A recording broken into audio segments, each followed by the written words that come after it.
1 Timotius 1 ayat 3-11, demikianlah firman Tuhan. Ketika aku hendak meneruskan perjalananku ke wilayah Makedonia, aku telah mendesak engkau supaya engkau tinggal di Efesus dan menasihatkan orang-orang tertentu agar mereka jangan mengajarkan ajaran lain ataupun sibuk dengan dongeng dan silsilah yang tiada putus-putusnya, yang hanya menghasilkan persoalan belaka dan bukan tertib hidup keselamatan yang diberikan Allah dalam iman. Tujuan nasihat itu ialah kasih yang timbul dari hati yang suci, dari hati nurani yang murni, dan dari iman yang tulus ikhlas. Tetapi ada orang yang tidak sampai pada tujuan itu dan yang sesat dalam omongan yang sia-sia. Mereka itu hendak menjadi pengajar hukum Taurat tanpa mengerti perkataan mereka sendiri dan pokok-pokok yang secara mutlak mereka kemukakan. Kita tahu bahwa hukum Taurat itu baik kalau tepat digunakan, yakni dengan keinsyafan bahwa hukum Taurat itu bukanlah bagi orang yang benar, melainkan bagi orang durhaka dan orang lalim, bagi orang fasik dan orang berdosa, bagi orang duniawi dan yang tak beragama, bagi pembunuh bapa dan pembunuh ibu, bagi pembunuh pada umumnya, bagi orang cabul dan pemburit, bagi penculik, bagi pendusta, bagi orang makan sumpah dan seterusnya, segala sesuatu yang bertentangan dengan ajaran sehat, yang berdasarkan Injil dari Allah yang mulia dan maha bahagia, seperti yang telah dipercayakan kepadaku. Demikian pembacaan firman Tuhan. Berbahagialah orang yang mendengar dan memeliharanya. Hosiana. Sidang jemaat yang dikasihi Tuhan Yesus Kristus, Minggu 27 Februari ini ditetapkan sebagai Minggu Sengsara Tuhan Yesus yang pertama. Saudara-saudara, tema yang ditetapkan ialah menderita karena Injil. Karena itu orang-orang yang hidup dalam Injil Kerajaan Allah itu akan mengalami penderitaan demi penderitaan. Nah, mari kita pelajari siapakah Timotius. Timotius adalah anak dari perkawinan campuran. Ibunya seorang Yahudi dan bapaknya seorang Yunani, menurut Kisah Para Rasul 16 ayat 1. Timotius dipilih Paulus sebagai salah satu murid dan sekaligus Paulus menjadikan Timotius sebagai anak rohaninya. Pembentukan rohani Timotius itu terus berlangsung dengan intensif dalam keadaan suka maupun duka. Suka artinya ketika mereka bersama-sama begitu hebatnya memberitakan Injil Kerajaan Allah dan banyak orang bertobat. Tetapi duka ketika Paulus ditangkap dan dipenjarakan di Filipi dan Timotius tetap setia dalam keikutsertaan memberitakan Injil itu. Bahkan dalam keadaan-keadaan terdesak, Paulus mengutus Timotius untuk menyampaikan kabar baik itu.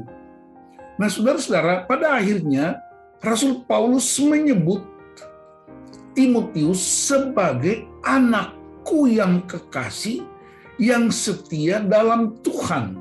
Bahkan dalam Filipi 2 ayat 20 dan 22, Paulus menyebut Timotius dengan istilah anakku yang sungguh-sungguh. Dan Timotius menolong Paulus dalam berbagai aktivitas pemberitaan Injil, dan dia digambarkan seperti seorang anak yang sedang menolong bapaknya. Kita bayangkan waktu kita para bapak sedang mengerjakan sesuatu dan anak kita datang dengan keluguannya untuk menolong kita, ambil ini, ambil itu. Bahkan dia dengan tulus ikhlas bersedia untuk menolong bapaknya yang sedang bekerja. Jadi saudara-saudara, kita bisa menyebutkan bahwa Timotius adalah orang yang dapat dipercaya. Tidak hanya dipercaya karena kelakuannya, tapi dipercaya karena pemberitaan firman Tuhan. Dalam 2 Timotius 2, di sana Paulus mengatakan, percayakanlah kepada orang-orang yang dapat dipercaya, yang juga cakap mengajar orang lain. Jadi betapa hebatnya seorang Timotius muda ini.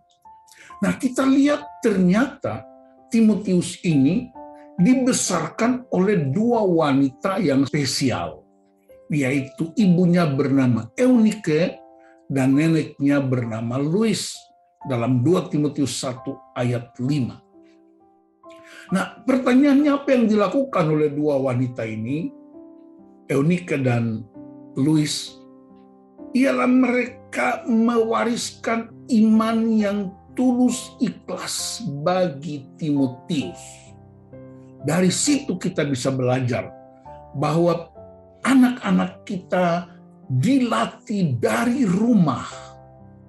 Pemimpin-pemimpin dan pemberita Injil tidak dilatih di lapangan-lapangan terbuka, tetapi dimulai di dalam rumah sendiri oleh orang-orang yang ikut bertanggung jawab, tidak hanya melahirkan, tapi membesarkan mereka. Dan justru dari keteladanan iman yang ditunjukkan oleh dua wanita spesial ini, penyelamatan jiwa-jiwa di berbagai tempat itu menjadi sebuah kemuliaan, karena keteladanan hidup para wanita ini telah menjadi kontribusi besar bagi Injil yang diberitakan. Dari situ kita bisa belajar bahwa Paulus sejak awal tidak membentuk Timotius, tapi Paulus memilih Timotius karena melihat imannya, karakternya, kesetiaannya, dan Paulus menumpangkan tangan dan mulai membapai dia untuk mengerjakan pekerjaan-pekerjaan Injil Kerajaan Allah yang hebat dan dahsyat itu. Saudara-saudara, dari sini kita bisa belajar, mari jadikan rumah kita sebagai tempat pembentukan karakter pemimpin-pemimpin muda, pemberita-pemberita Injil muda, dan anak-anak muda kita yang kelak mereka bisa menjadi orang-orang yang berguna untuk penyelamatan jiwa di generasi mereka. Nah, tema kita hari ini ialah menderita karena Injil. 1 Timotius 1 ayat 3-11. Pada ayat-ayat awal Paulus berkata, aku mendesak Timotius untuk tetap di Efesus. Timotius tidak boleh beranjak dari Efesus. Ini memberi pelajaran penting bahwa ada tanggung jawab yang diberikan. Dan seorang hamba Tuhan berkata, tanggapan kita terhadap kemampuan Allah, itulah tanggung jawab kita. Our response to God's ability. Jadi setiap tanggung jawab yang kita lakukan, itu adalah respons kita terhadap kemampuan Tuhan. Seorang hamba Tuhan namanya Karl Barth berkata, dari segi kemampuan Allah, kita manusia nothing. Tidak ada apa-apanya di hadapan Tuhan. Tetapi dari segi kemauan Allah, manusia dibutuhkan, kita diperlukan. Jadi dari kemampuan dan kemauan Allah, kita berespons terhadap panggilan itu. Pertanyaannya sekarang, saudara-saudaraku, ialah penderitaan macam apakah yang dihadapi Timotius di jemaat Efesus?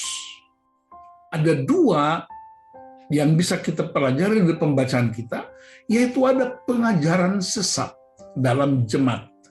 Yang pertama adalah pengajaran atau dongeng-dongeng kosong, dan yang kedua adalah silsilah-silsilah yang bisa menimbulkan persoalan. Mari kita periksa apa artinya ini, saudara-saudara. Dalam dunia kuno, para penyair atau sejarawan suka sekali menulis dongeng-dongeng romantis atau cerita fiktif tentang asal-usul kota, asal-usul rumpun keluarga, ada dewa-dewa yang turun dari langit untuk kawin dengan para bidadari atau dayang-dayang di bumi dan mendirikan rumpun-rumpun keluarga. Kita tahu kisah-kisah semacam itu ada juga di Indonesia. Ya, di kampung saya waktu saya masih kecil, ketika bulan terang benderang, kami sedang main di kampung dan ketika lihat ke bulan itu, lalu orang tua-tua mulai bercerita, lihat di bulan itu ada Yusuf dan Maria. Apa pekerjaannya? Karena di kampung kami itu banyak nelayan, banyak wanita yang menenun, sehingga melihat bulan itu ada gambar Yusuf yang sedang menjahit jalannya dan Maria yang sedang memintal benang untuk menenun. Nah itu saudara-saudara, itu kisah-kisah, contoh-contoh sebuah gambaran romantisme yang luar biasa. Atau di tempat lain juga ada kisah-kisah berdasarkan konteks yang mereka hadapi. Nah di zaman itu, para sejarawan, para penyair suka membuat kisah-kisah romantis. Lalu untuk menghubungkannya dengan apa yang sedang terjadi dalam masyarakat di zaman itu. Ada juga orang suka sekali menceritakan asal-usul silsilah. Karena silsilah bagi mereka bicara tentang kebesaran, keluarga, kebangsawanan, kekuasaan. Ya, dalam perjanjian lama, orang-orang Yahudi menganggap perjanjian lama itu yang paling hebat dari semuanya. Dan karena itu kalau saudara baca kisah-kisah silsilah keluarga di perjanjian lama, itu kebanggaan-kebanggaan yang hebat sekali. Nah, bandingkan ketika Yesus lahir, penulis Injil Matius membalikan semua kebanggaan-kebanggaan orang Yahudi tentang silsilah. Dan di situ Matius mengungkapkan dari mana asal-usul dari Yesus. Bukan seperti yang digambarkan oleh orang-orang Yahudi yang merasa paling hebat, bangsawan, yang ningrat, yang terpelajar dan luar biasa, tapi justru Matius menampilkan bahwa Allah bekerja melalui orang-orang yang hina sekalipun. Ada sejumlah wanita yang dianggap sebagai wanita yang hina dalam masyarakat, ada beberapa pria yang dianggap hina, justru dari sanalah kelahiran Kristus, untuk menunjukkan bahwa kelahiran Kristus mematahkan semua kebesaran, semua kebanggaan, semua keningratan manusia, dan hanya datang kepada Tuhan, sehingga semua orang sama di hadapan Tuhan. Itulah dua pengajaran dongeng-dongeng dan silsilah-silsilah yang dapat menggeser iman Kristen, pengajaran tentang Kristus di dalam jemaat Efesus. Dan Paulus mendesak Timotius untuk mengajarkan kebenaran, bahkan menegur orang-orang yang mengajarkan prinsip ini. Saudara-saudaraku yang dikasihi Tuhan, jadi penderitaan dan ancaman yang dialami Timotius ialah para orang Yahudi, para cendekiawan yang secara imajiner, secara spekulatif menyita waktu mereka. Mereka tidak mengurusi kehidupan rohani yang nyata, yang real, tapi justru mereka membayangkan, membuat prediksi-prediksi imajiner, membuat cerita-cerita silsilah yang penuh dengan romantisme dan spekulatif. Timotius juga menghadapi orang-orang Yunani yang punya pengajaran tentang gnostisisme. Apa itu gnostisisme? Bapak Ibu bisa searching nanti di Google. Tapi intinya ialah gnostisisme itu mengajarkan tentang dosa dan penderitaan. Itu sebenarnya kalau Tuhan itu baik, kenapa dia menciptakan dosa dan penderitaan? Seolah-olah Tuhan adalah pencipta dosa dan penderitaan. Dan karena itu mereka mengajarkan bahwa manusia lebih mengandalkan intelektualnya, lebih mengandalkan pikirannya sendiri. Dan bumi ini bukan ciptaan Allah. Pada hakikatnya, gnostisisme itu adalah sebuah kesombongan intelektual yang kosong menurut 1 Timotius 6 ayat 20. Nah, dalam prinsip itulah saudara-saudaraku, Timotius diperingatkan untuk melawan semua bentuk keningratan manusia. Mengapa? Karena kasih Allah itu tidak diberikan untuk orang-orang tertentu, untuk suku tertentu, untuk kaum tertentu. Tapi kasih Allah itu sifatnya universal dan dapat dialami oleh semua orang dalam tingkatan dan level apapun yang mereka hadapi. Itu sebabnya kita bisa bandingkan bagaimana silsilah Tuhan Yesus dari orang-orang yang dianggap hina. Jemaat yang dikasihi Tuhan Yesus Kristus, karena itu prinsip ilahi gereja ialah Allah adalah juru selamat semua manusia, terutama mereka yang percaya kepadanya. 1 Timotius 4 ayat 10. Yang kedua, gereja Kristen tidak membangun iman umat berdasarkan spekulasi intelektual atau keningratan intelektual yang angkuh.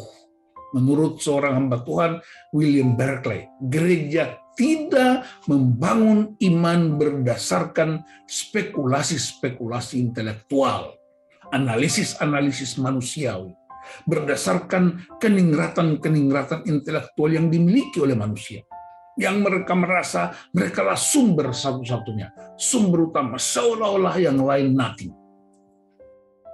Dan pengajaran penting bagi Timotius, hadapilah ajaran sesat itu, hadapilah orang-orang yang mengajarkan kesesatan itu dengan kasih yang tulus, hati nurani yang murni, dan iman yang ikhlas. Dengan tujuan orang-orang itu menjadi bertobat dan berubah, menjadikan Injil Kerajaan Allah sebagai kebenaran mutlak. Nah, saudara-saudaraku, dalam sejarah gereja, kita tahu di Kisah Para Rasul 2, 3, 4, dan seterusnya diceritakan tentang pertumbuhan gereja dan penganiayaan terhadap Injil Kerajaan Allah. Dan sejarah gereja membuktikan bahwa Injil semakin dihambat, semakin merambat. Dalam sebuah pepatah, mati satu, tumbuh seribu. Dalam sejarah gereja kita mencatat ada sejumlah ancaman fisik. Ada orang yang dipenjara, salah satu diantaranya Paulus dan Silas yang dipenjara. Ada rasul-rasul yang disiksa dengan berbagai bentuk siksaan yang hebat di zaman-zaman pemerintahan Kekaisaran Romawi. Ada orang-orang yang disalibkan sebagai cara untuk mengekang Injil itu. Bahkan ada orang-orang yang dibunuh dengan cara yang amat sadis, dibuang ke dalam minyak penggorengan yang panas, dimasukkan ke dalam stadion-stadion yang penuh dengan binatang-binatang buas yang mengerikan. Jadi, kita lihat ancaman-ancaman silih berganti. Dan salah satu ancaman yang tidak terlihat tapi sangat dahsyat ialah perilaku setiap orang, pengajaran-pengajaran orang yang bertentangan dengan firman Tuhan. Karena itu, saudara-saudara, apa yang harus kita lakukan? Kekristenan bukanlah sekedar ritual agamawi, bukan sekedar baca tata ibadah dan bernyanyi. Apalagi di tata ibadah kita semua udah hafal, salah sedikit ketahuan semua. Bukan sekedar ritual agamawi, tetapi kekristenan menampilkan gaya hidup yang sehat, bersumber pada Kristus. Kekristenan berarti menjalani kehidupan yang baik, standar utamanya Kristus. Bukan silsilah, bukan kebanggaan masa lalu, bukan dongeng-dongeng, bukan spekulasi-spekulasi intelektual. Kekristenan adalah karunia kesehatan. Seorang hamba Tuhan menyebut kekristenan adalah antiseptik moral. Karena apa? Dia membersihkan dari dalam dan bersumber pada firman Allah yang hidup. Karena itu kita boleh membaca buku apa saja, boleh membaca tafsiran apa saja, tapi kita lebih banyak mengalami firman Tuhan, sehingga firman Tuhan dapat menyeleksi dan mendetoks semua hal-hal buruk yang datang dari luar diri kita. Saudara-saudaraku, Injil itu mulia. Kenapa dia mulia? Karena di sana ada pengampunan dosa, ada kemurahan Allah yang bukan sekedar membanggakan masa lalu kita, tapi kemurahan Allah terjadi hari ini, di sini, dan memberi pengharapan masa depan. Dalam minggu ini, dua minggu terakhir ini, kita GKU Sola Gracia benar-benar menghadapi ujian-ujian iman yang begitu hebat. Ya. Saya kira kita semua punya pengalaman itu dan kita tahu. Saya bisa menyebut beberapa yang saya tahu. Ya, ada ibu pendeta yang harus menjalani operasi besar dan kita semua berdoa. Dan tiba-tiba Tuhan mesti kirim orang-orang untuk melakukan donor darah yang dibutuhkan 2, tapi yang antri cukup banyak. Sampai malam-malam pun ada yang bertanya, masih dibutuhkan atau tidak? Kami siap meluncur. Itu semua adalah kasih karunia. Cara Tuhan sedang membentuk kita untuk melihat bahwa apa hebatnya kemurahan Allah itu. Ibu Nana yang dan saya mengalami, memberitakan Injil di wilayah Aceh, dan ketika pulang terkena COVID, dan mesti menjalani masa isolasi. Udah sembuh Ibu Nana, ternyata saya kena lagi, jalani masa isolasi, belum sembuh. Ibu saya dipanggil Tuhan diampun dan tidak bisa datang memberi penghormatan terakhir. Vicky yang mesti ikuti wawancara, ternyata dia isolasi di Ambon. Ya, Pak Denny Penatua dengan istrinya dan beberapa anggota jemaat yang lain, Destin yang juga saya kira kita semua punya pengalaman iman, dan beberapa keluarga yang saya dengar berita tentang pergumulan-pergumulan dalam 2 minggu terakhir ini. Saya melihat kemurahan Tuhan, keajaiban Tuhan, keagungan Tuhan yang begitu dahsyat. Dengan perkataan lain, seolah-olah kemurahan Allah itu tercurah bagaikan dirus hujan ke atas hidup berjemaat kita. Itulah Injil, itulah kabar baik. Di balik semua penderitaan apapun, selalu ada kabar baik. Roma 8 ayat 28 berkata, Allah turut bekerja dalam segala sesuatu, mendatangkan kebaikan bagi orang-orang yang mengasihi Dia. Saudara-saudara, Injil itu juga kabar baik. Injil bukan hanya menawarkan pertolongan bagi manusia saja, tapi Injil itu menawarkan kuasa Allah. Kisah 1 ayat 8, kamu akan terima kuasa. Dan kuasa itu yang diucapkan melalui mulut kita, melalui tumpangan tangan kita, dan terjadi mujizat di berbagai tempat dalam kehidupan beriman kita.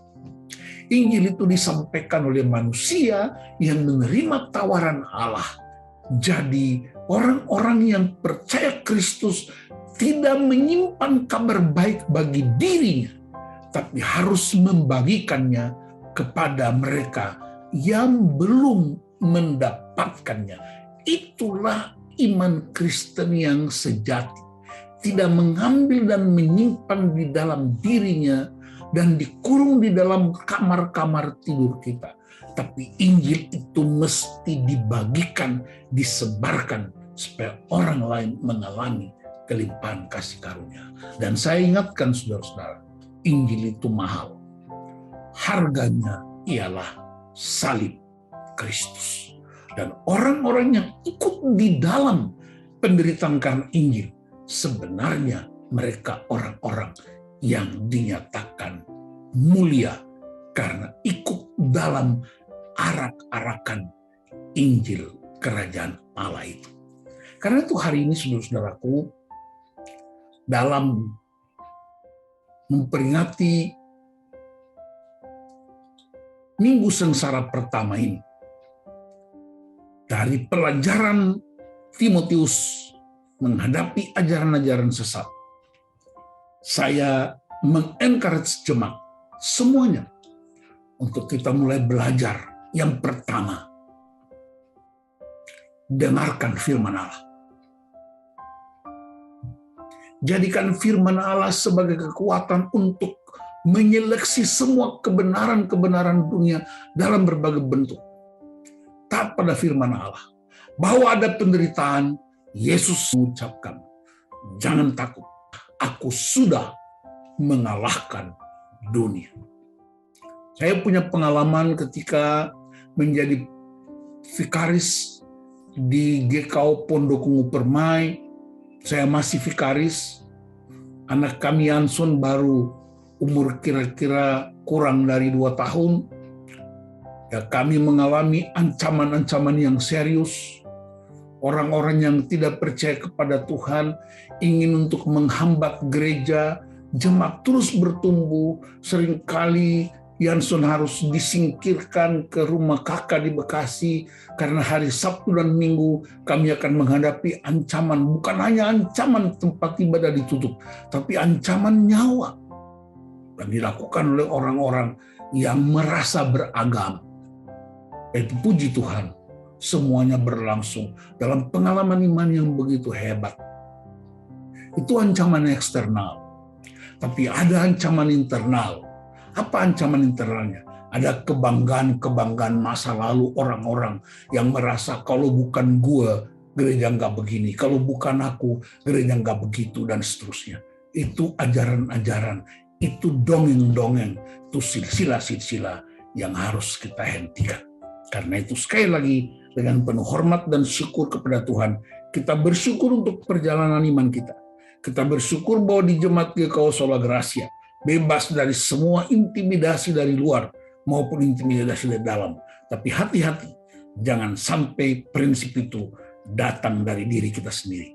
Maka kita harus menyerahkan diri kita kepada Tuhan supaya masa penderitaan tidak lagi ada yang menderita, tapi semua mengalami sukacita. Cukup Yesus menderita buat kita, dan jangan bikin orang lain menderita. Tapi mari kita semua bangga karena Kristus mati untuk semua. Dalam nama Tuhan Yesus, firman hidup, biarlah kemuliaan hanya untuk Tuhan. Haleluya.